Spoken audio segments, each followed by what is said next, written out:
السلام علیکم ورحمۃ اللہ وبرکاتہ۔ وعلیکم السلام ورحمۃ اللہ وبرکاتہ۔ ماشاء اللہ۔ پیارے باپا جان، ارشاد فرمائیے کہ بچوں کو نماز کا پابند کس طرح بنایا جائے؟ چند مدنی پھول عنایت فرما دیجیے۔ جزاک اللہ خیرا فی الدنیا والآخرہ۔ سبحان اللہ، ماشاء اللہ۔ مدنی منی نے دیکھو نماز کی بات کی۔ دعوت اسلامی کا مسجد بھرو تحریک میں گویا مطلب بچہ بچہ ہمارا شریک ہے۔ مسجد بھرو تحریک جاری رہے گی۔ مدنی منی نے وہ نماز کا بچوں کو کیسے پابند کیا جائے اس کے بارے میں مدنی پھول مانگے۔ اس میں دراصل ماحولیات کا اثر ہوتا ہے۔ اگر گھر میں سب نماز پڑھتے ہو نا تو بغیر بولے بھی بچے جو ہے نا، جو نماز کو سمجھتے نہیں بیچارے، تو وہ بھی آ کے بغل میں کھڑے ہو جاتے ہیں، اور جس طرح ان سے بن پڑتا ہے تو رکوع میں چلے جاتے ہیں، یا قیام میں سے وہ سیدھے سجدے میں چلے جاتے ہیں، پھر ادھر دیکھیں گے تو ہنسیں گے، تو ادھر بھاگ کے وہ چیز کو اٹھائیں گے، پھر آ کے یوں کر کے یوں کھڑے ہو جاتے ہیں۔ تو یہ نقالی کرتے، بڑے میٹھے لگتے ہیں اس طرح کرتے ہیں۔ تو اگر گھر میں نمازیں ہوں گی تو بچوں کی وہ ترکیب آسانی سے بنے گی، اور وہ بھی ہے نا کہ وہ ترغیب کے لیے سراپا ترغیب بننا پڑتا ہے۔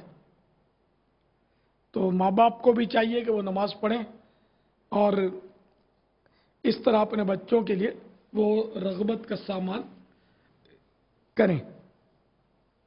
جب 7 سال کا بچہ ہو جائے تب تو یہ ماں باپ کے لیے یہ مسئلہ ہے کہ وہ انہیں حکم کریں کہ نماز پڑھو، اور 10 سال کا ہو جائے اور نہ پڑھے تو اب تو مار کر بھی والد کو چاہیے کہ پڑھائے۔ میرے بچے چھوٹے تھے تو میں تو ان کو، بچوں کی نیند تو پکی ہوتی ہے، بعض بڑوں کی بھی ہوتی ہے، میں تو ان کو اٹھاتا تھا اور گھسیٹ کے نکالتا تھا، نہیں اٹھتے تھے تو ان کو اشعار سناتا تھا، اور وہ ترکیب سے ناز و انداز سے اٹھاتا تھا ان کو۔ جیسے میرا بڑا بچہ تو اس کو یہ شعر سناتا تھا: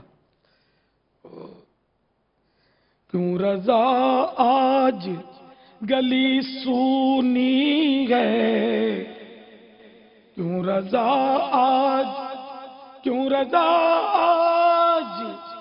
گلی سونی ہے، اٹھ میرے دھوم مچانے والے۔ تو اس کا نام احمد رضا رکھا تھا، پھر اب عبید رضا کر دیا، کیونکہ وہ میں نے سوچا کہ میرا بچہ بھی مشہور ہوگا تو اب احمد رضا ایک ہمارے مشہور ہیں اور وہی کافی ہیں۔ اب عبید رضا، عبید مانے وہ عبد کی بھی تصغیر ہے، یہ وہ ادنا غلام، تو ہم لوگ اعلیٰ حضرت کے امام احمد رضا خان کے ادنا غلام ہیں، تو یوں ان کو عبید رضا کر دیا۔ تو نام ان کا احمد باقی رکھا، وہ تو حصول برکت کے لیے رکھا تھا میں نے تعظیم اقدس کی نیت سے۔ تو اب ان کا نام احمد عبید رضا نہیں کہیں گے، ان کا نام احمد ہے عرف عبید رضا۔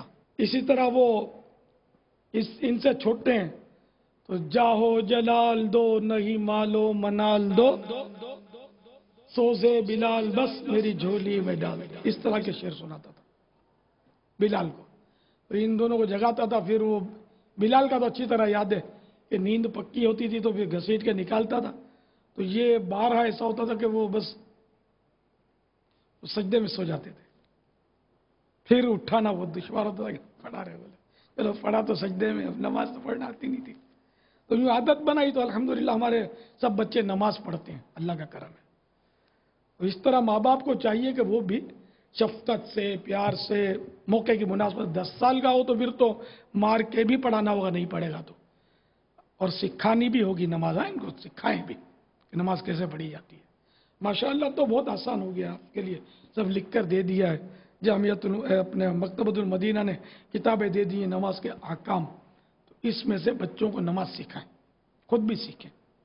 صلو علی الحبیب صلی اللہ تعالی علی محمد۔ مجھے اپنی اور ساری دنیا کے لوگوں کی اصلاح کی کوشش کرنی ہے۔